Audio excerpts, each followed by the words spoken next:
Muitos assuntos importantes para começar. Os presidentes do Senado, Davi Alcolumbre, e da Câmara, Hugo Motta, estão finalizando um acordo entre os três poderes para aprovar uma lei que diminua as penas dos condenados pelos atos na Praça dos Três Poderes. Em contrapartida, essa medida prevê um aumento das punições para quem liderar um golpe de Estado. Segundo uma apuração do repórter André Anelli, da Jovem Pan em Brasília, o texto ainda está em fase inicial de discussões, mas é visto como uma alternativa ao PL da anistia.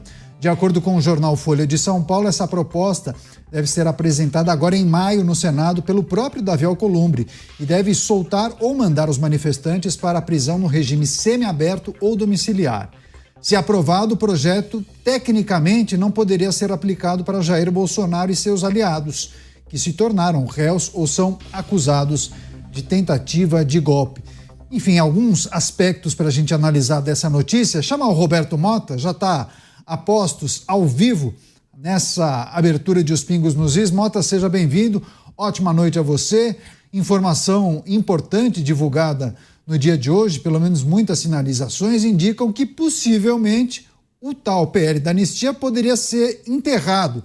Viria uma nova proposta que está sendo discutida, ajustada, negociada entre representantes dos poderes da República. Motta, de que maneira a gente precisa iniciar essa discussão e essa reflexão sobre essa outra proposta?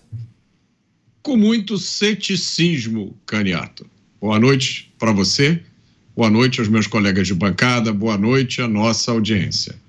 Aqui há duas questões que não devem se misturar. Uma questão jurídica e uma questão política. A questão jurídica cabe aos tribunais, que devem decidir de acordo com a lei e com todos os precedentes. A questão política cabe aos políticos, cabe aos parlamentares, que devem decidir de acordo com a sua avaliação da situação política do país.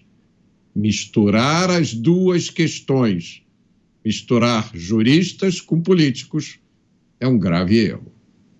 Pois é, a informação que indica que um acordo estaria sendo costurado, um texto alternativo ao PL da anistia, e essa nova proposta indicaria também a possibilidade de soltura dos manifestantes do dia 8 de janeiro, e aí sim penas maiores para líderes ou figuras que estiverem participando de tentativa de golpe de Estado, mas isso não iria retroagir para Jair Bolsonaro e também aliados. Chamar o Luiz Felipe Dávila, que também está a postos, atento a essas movimentações.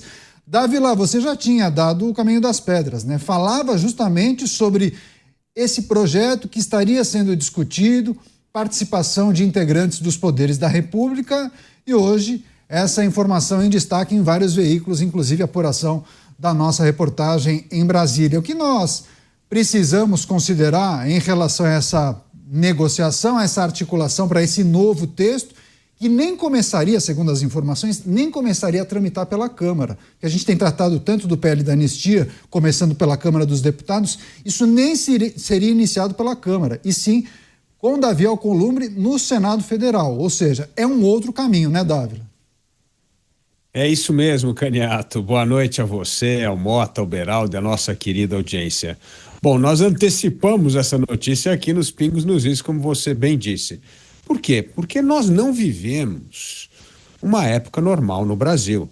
Infelizmente, nós vivemos uma crise institucional como poucas vezes vistas na história do Brasil.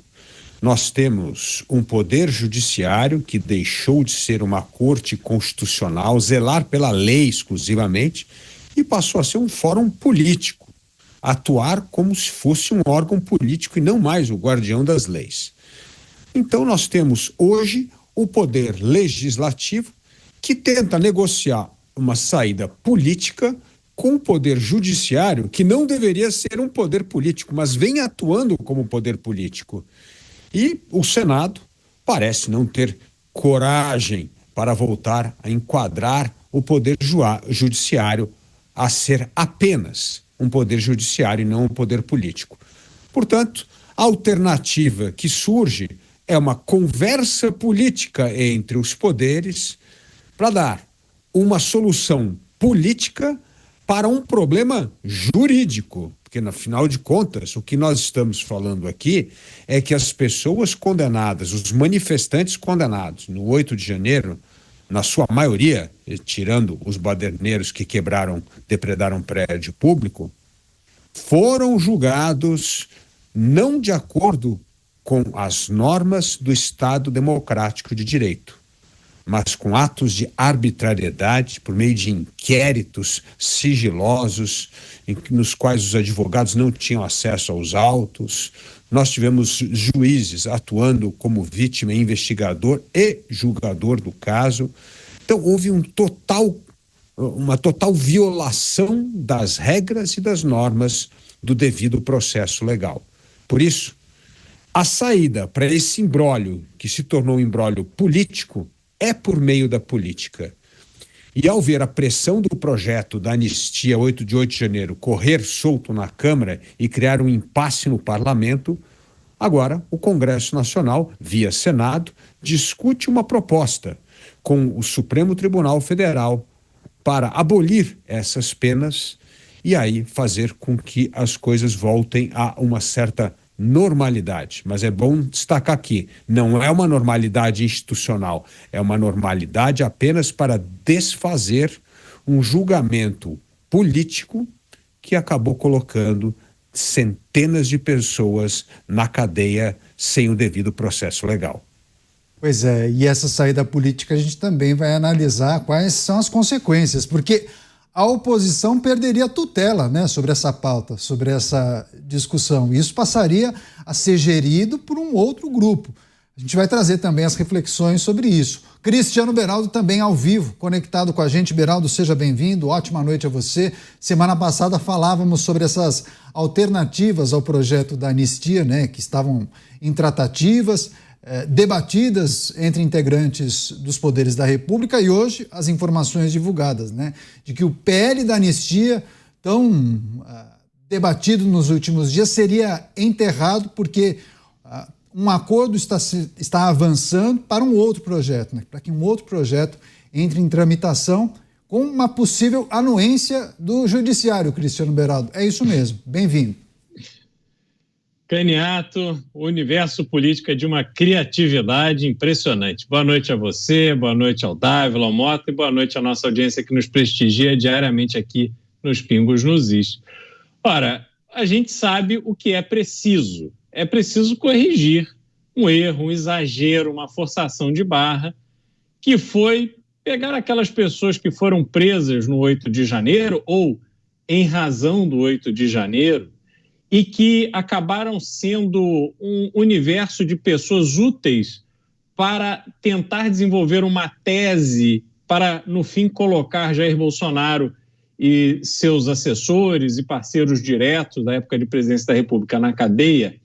Mas essas pessoas foram usadas, né? Elas estão ali cumprindo uma pena, algumas estão presas ainda sem ter pena, não tiveram direito ao devido processo legal, pessoas, criminosos, bandidos, assassinos, estupradores, sequestradores, pessoas que cometem toda sorte de crime violento, têm reconhecido o seu direito a uma série de etapas do processo legal a que essas pessoas não tiveram acesso. Algumas, sim, invadiram prédio público, depredaram patrimônio público, depredaram patrimônio histórico, outras nem isso fizeram, estão lá presas. Algumas, como foi o caso da Débora Rodrigues, aquela que reproduziu numa estátua, utilizando-se de um batom, uma frase dita por um ministro da Suprema Corte, pegou 14 anos de prisão. Então, obviamente, há um exagero que precisa ser corrigido. Como fazer isso? Não se pode, na cabeça deles, dar legitimidade à proposta que veio da Câmara, porque esta proposta que veio na Câmara tem o carimbo, a chancela de Jair Bolsonaro. Então, agora, para acomodar todos os interesses, estão discutindo esse novo trâmite, esse novo caminho, esse novo começo de uma proposta de anistia que deixe muito claro, seja construída de uma forma a dizer que Jair Bolsonaro, os líderes, né, e os outros não serão beneficiados por ela. O grande ponto é o seguinte, é que a tese que estão desenvolvendo contra Jair Bolsonaro depende da configuração do 8 de janeiro como uma consequência do que foi tramado dentro do Palácio do Planalto, que por si só já é muito difícil, porque aquelas pessoas que estavam dentro do Palácio do Planalto não estavam no 8 de janeiro liderando aquelas pessoas. Entretanto, essa é a tese estabelecida. Se você faz uma anistia para essas pessoas, há aí uma fragilidade em relação a isso que se tenta desenvolver contra Jair Bolsonaro. Enfim, um imbróglio tipicamente brasileiro, tipicamente República das Bananas, que o Brasil tem especialidade em ser. E todo mundo, né, não só os brasileiros, mas o mundo todo, assistindo a essa confusão.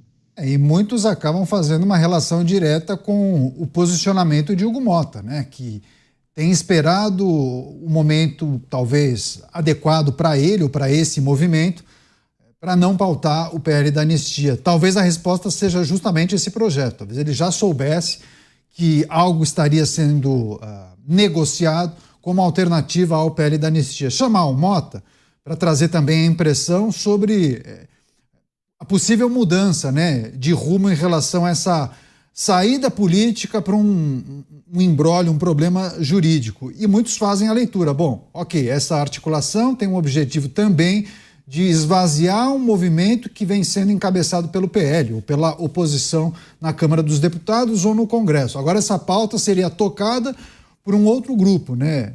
Sai do PL e fica sob custódia, sob tutela de Davi Alcolumbre no Senado Federal. Qual o significado disso, Motta? E quais podem ser as consequências, né? Porque você tira uma pauta que vinha sendo defendida pela oposição, pelo PL, por aquele grupo, e você passa para um outro que é bem alinhado ao governo, inclusive. É a mesma coisa da PEC da segurança pública, né, Caniato? Você imagina uma pauta como essa mudar de mãos, sair da oposição e ir para as mãos de muita gente que está achando bom o que está acontecendo no Brasil. Eu acho que esse é um tipo de ilusão que a gente encaixa naquele mesmo tipo de ilusão das pessoas que acham que vão conseguir tirar Jair Bolsonaro da história política do Brasil com uma canetada, com uma medida. Eu acho que o resumo da mensagem passada por essa notícia, né, de que os poderes estão fazendo aí um arranjo, a mensagem é a seguinte: vocês, eleitores, não contam para nada. O que vocês pensam, o que vocês acham é irrelevante. Vocês votaram em nós, deputados e senadores, nós estamos aqui no Congresso, agora a gente faz o que a gente quiser. E vocês, se não gostarem, parem de respirar até ficar roxos, porque é isso mesmo. A política do Brasil está misturada com a justiça e nós, políticos aqui do Congresso, em vez de colocar na mesa e reafirmar a independência do Congresso, nós vamos continuar nesse joguinho que levou tantas pessoas para a cadeia por causa de uma manifestação e todo dia permite que membros de facções criminosas saiam da cadeia pela porta da frente. Agora, Dávila, quando você fala sobre uma saída política para um problema jurídico, naturalmente a gente tem que retomar aquela discussão sobre a tal política de convicção, que a gente já discutiu aqui tantas vezes, mas que nesse cenário muitas pessoas fazem a seguinte leitura: bom, política de convicção, mas talvez que não dê resultado. Talvez seja melhor você flexibilizar sua própria convicção e tentar um arranjo para chegar ao objetivo. O objetivo, em primeiro plano, seria tirar essas pessoas da cadeia, aquelas que participaram dos atos do dia 8 de janeiro. As chances de aprovação desse projeto, parece, né, feito a 6 mãos, ou que será feito a 6 mãos, Executivo, Judiciário e Congresso Nacional, as chances aumentam muito de aprovação e dificilmente alguém vai judicializar, porque há um acordo feito, inclusive, com a própria Justiça. Mas isso é bom, Dávila? Não, Caniato, não é bom pelo seguinte: nós temos uma degeneração das instituições brasileiras acontecendo há várias décadas. Esse é o ponto.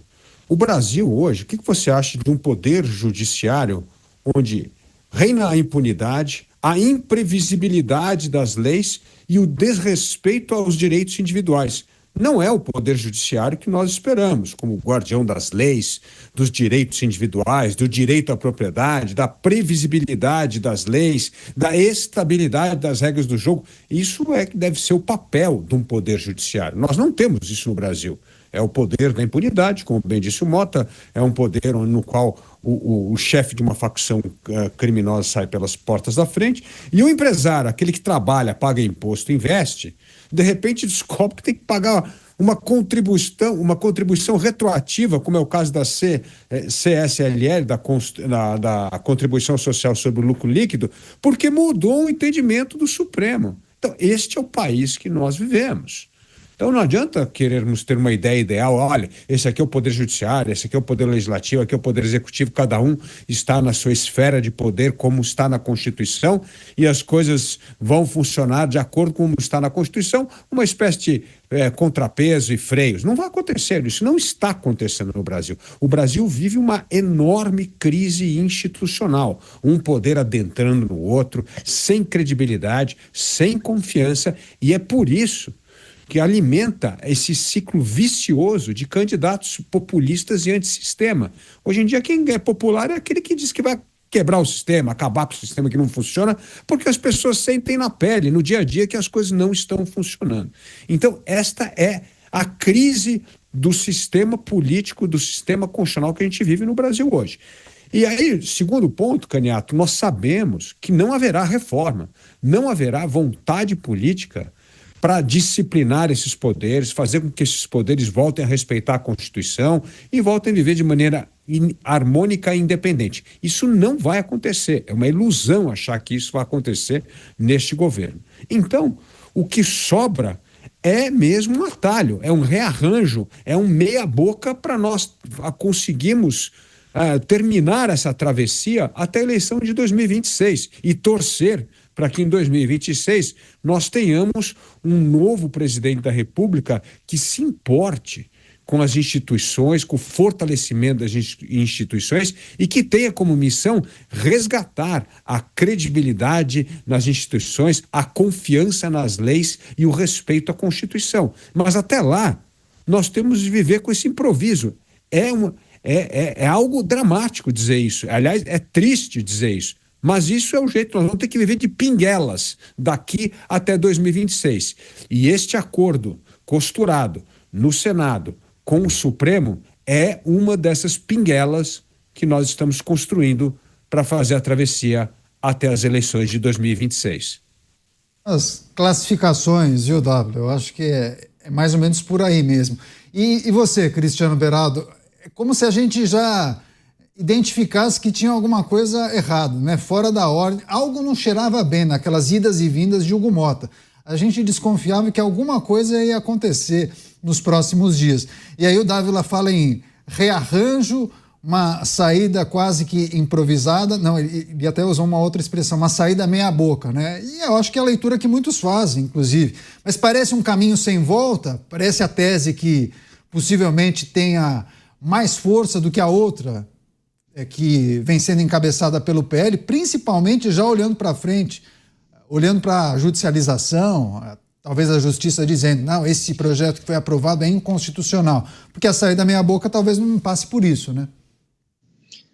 Pois é, Caniato, a gente está diante aí de um cenário em que os próprios líderes partidários, no colégio de líderes que o Hugo Mota prometeu ouvir, né, dar mais protagonismo aos líderes partidários, os líderes se posicionaram contra a discussão do PL da anistia na Câmara nesse momento, o que significa que essas lideranças, esses caciques partidários, também estão fazendo algum tipo de cálculos, também estão sofrendo algum tipo de pressão, também estão sendo compelidos a adotar alguma estratégia diferente, porque não é razoável se imaginar que uma maioria de deputados assine a urgência do PL e aí os seus líderes vão contra a vontade da maioria dos deputados do seu partido.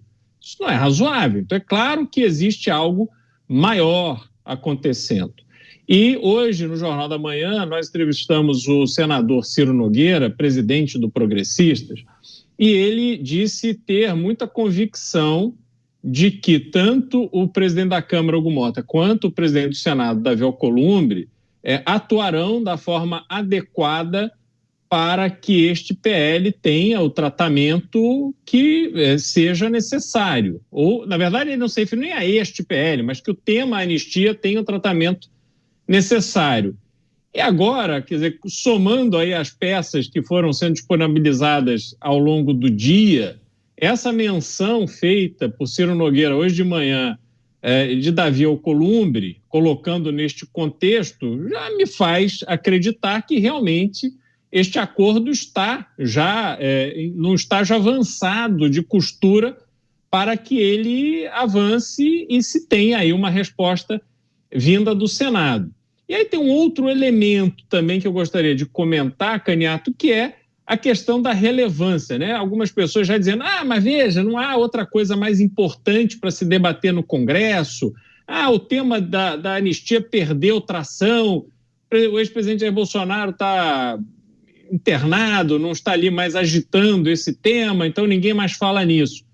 Mas o que as pessoas precisam levar em conta é que, no fundo, quando a gente fala de anistia, nós não estamos falando só de uma correção de rumo de exageros cometidos por uma instância do Poder Judiciário. O PL da anistia traz consigo uma questão de redefinição do equilíbrio entre poderes no Brasil, porque isso está sendo corroído a passos largos. As prerrogativas que deveriam existir por parte do Legislativo estão sendo colocadas de lado. E o protagonismo, a força do Poder Judiciário em cima dos outros poderes está aí muito evidente. Está claro para todos que há esse desequilíbrio, que há um poder mandando e os outros obedecendo. E a democracia não é isso. Nós não podemos normalizar esse tipo de dinâmica, porque isso será extremamente prejudicial ao país ao longo do tempo. Então, quando a gente fala de anistia, nós estamos falando também desta correção, que, no meu modo de ver, é ainda mais importante para o país do que só a questão dos presos que estão lá presos de forma indevida, digamos assim. Zé, viu o Mota fazendo algumas anotações em cima do que disseram o Beraldo e o Dávila? Possivelmente o Mota vai querer fazer um complemento em cima do que eles disseram. Vai lá, Mota, à vontade. Bom, sim, eu espero estar errado, mas eu acho que essa estratégia não faz sentido nenhum. Essa estratégia me parece, assim, imagine uma situação em que tem uma gangue na sua vizinhança. E aí sequestra uma pessoa da sua família. Aí alguém chega para você e fala assim, olha, não vai na polícia não, vai lá, paga o sequestro e aí você sobrevive. Bom, é uma solução, você vai lá, paga o sequestro, seu familiar volta. E amanhã? O que vai acontecer amanhã? O que impede o outro familiar seu de ser sequestrado?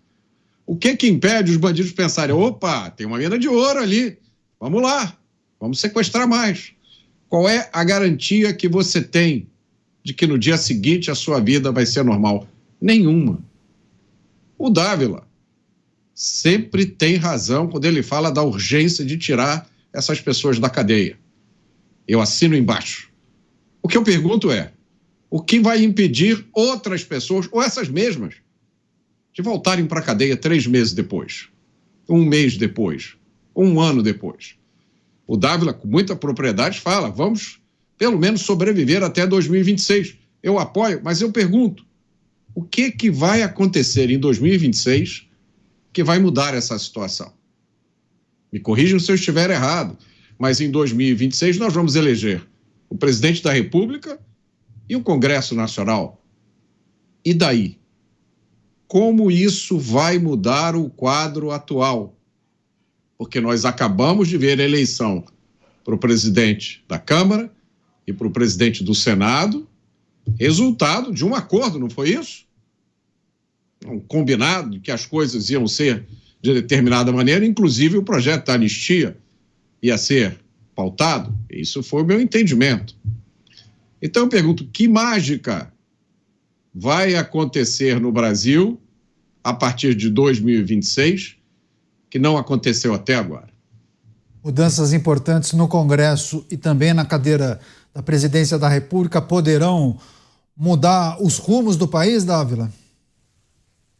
Poderão mudar, como já mudou, né? Eu vou dar um exemplo histórico aqui que tanto Mota quanto Beraldo e você, Candidato, conhecem muito bem. Foi a eleição de Fernando Henrique Cardoso em 1994, né? Nós saímos de um período dramático, né? Tivemos o impeachment do então presidente Collor, nós tivemos 3 ministros da Fazenda em 7 meses de governo, no governo Itamar. Itamar só pensava em fazer o Fusca no Brasil, 60% de inflação ao mês, uma loucura, e de repente nós tivemos a eleição de um presidente que valoriza a importância das instituições e começa uma série de reformas importantes, com o apoio do Congresso Nacional, e muda completamente o arcabouço institucional do Brasil. O Brasil passa a ter instituições sólidas, cumprimento da lei, privatização, a quebra de monopólio estatal, né? Então começa a ter a criação das agências reguladoras por técnicos, começa a ter um arcabouço institucional que, na verdade, é o que segurou esse país até o que eu chamo da metade do Lula 1. E depois dali começa já a entrar o vírus da corrupção, do mensalão, depois vem Petrolão, Lava Jato, tudo, e a coisa começa a degenerar. E desde então nós estamos falando desde 2005, nós estamos falando há 20 anos. Esse vírus da degeneração institucional está cada vez mais corroendo, vamos dizer, os glóbulos brancos e vermelhos desse organismo chamado Estado brasileiro. É por isso que a gente está nessa situação dramática. Então, a resposta para a pergunta do Mota, não há nenhuma garantia que depois desse arranjo para soltar essas pessoas, que não haverá outro problema. Não, nós vamos ter um problema atrás do outro, porque as instituições estão aos frangalhos.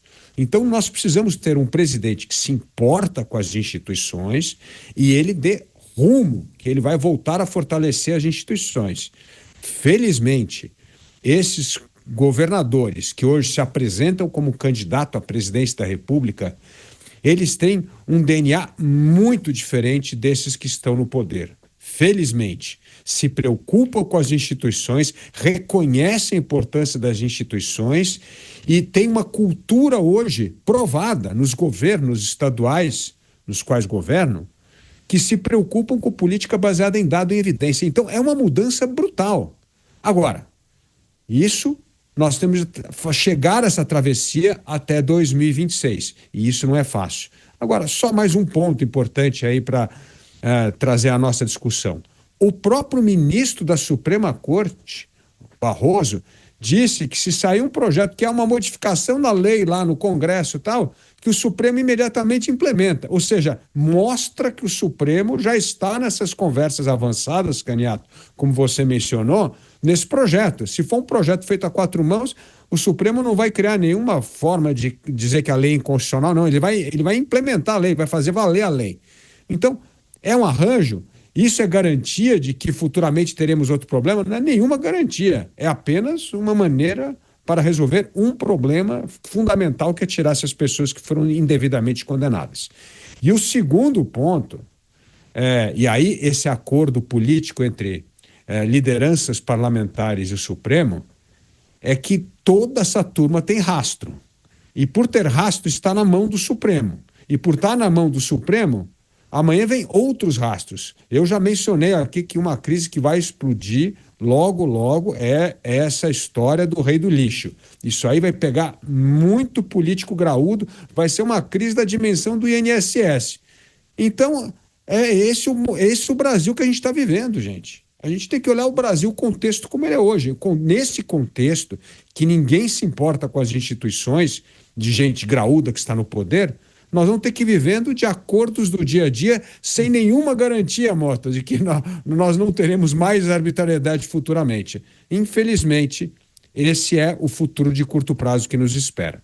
Recebendo as pessoas que nos acompanham pelas emissoras de rádio, a notícia em destaque, os debates e as análises tratam da questão que envolve um projeto alternativo ao PL da anistia. Inclusive, tratativas e negociações estariam avançando entre integrantes do Congresso Nacional, Câmara e Senado, e também representantes do Supremo Tribunal Federal, e há informações que indicam até a participação de membros do Executivo Federal, ou seja, ligados à presidência da República, mas principalmente Congresso, Legislativo e Supremo, Judiciário brasileiro. O Mota e o Dávila trazendo as análises e reflexões sobre a possibilidade de aprovação, talvez longe do que seria ideal, quais podem ser as consequências desse processo. Mota, só para a gente fechar esse debate dentro do debate, se você quiser trazer um último contraponto, rapidamente, em cima do que o Dávila trouxe, depois eu vou trazer uma outra informação importante sobre a percepção da população sobre essas discussões, inclusive. Vai lá, Mota. Claro. Olha, a argumentação do Dávila não me convenceu. O Dávila falou do governo FHC, né, que teria consolidado, robustecido as instituições. Essa robustez não durou muito, porque logo no governo seguinte virou tudo farinha. O problema não está no presidente da República. O problema está em outro lugar. O problema não está no Congresso. Aliás, eu acho que agora está no Congresso. Já houve uma época em que não estava e que o Congresso poderia ter feito alguma coisa. Agora me parece que o Congresso está fazendo uma opção preferencial por ser parte do problema. Congresso que eu digo, evidentemente, através das suas lideranças. E essa informação que o Dávila traz, repito, eu entendo o objetivo do Dávila. Eu apenas não compartilho da esperança dele. E uso esse exemplo, nessa informação que o Dávila trouxe, e que a gente comentou aqui já, de que um magistrado já teria aprovado o projeto de lei Dávila. Pensa nessa frase. Projeto de lei do Congresso Nacional recebeu o aval do magistrado para ir adiante.